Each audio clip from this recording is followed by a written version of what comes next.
I am the tofu golem. Please enjoy the video. You start by selecting the exact hanging point. Choose 4 to 6 feet high, visible from a window so you can watch, and out of prevailing wind.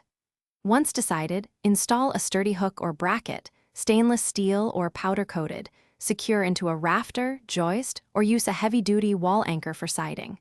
Make sure the hook faces slightly upward so the feeder hangs level. You want a stable, shaded spot near a perch or branch so hummingbirds can rest between feedings.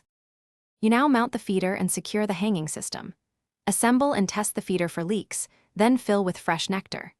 Thread a weatherproof cable, coated chain, or heavy-duty wire through the hook and attach using a quick link or swivel to prevent twisting. This makes cleaning easier. If squirrels or bees are a concern, add a weight or small baffle above the feeder. Once done, adjust so the feeder hangs level and sits 1 to 2 feet clear of branches or walls for safe access. Finish with thorough checks. Confirm the feeder is level, stable, and not in direct afternoon sun to avoid rapid fermentation.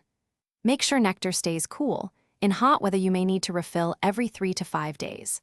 Clean the feeder weekly or immediately if the nectar turns cloudy. Use hot water and a soft brush, rinsing well to remove any soap.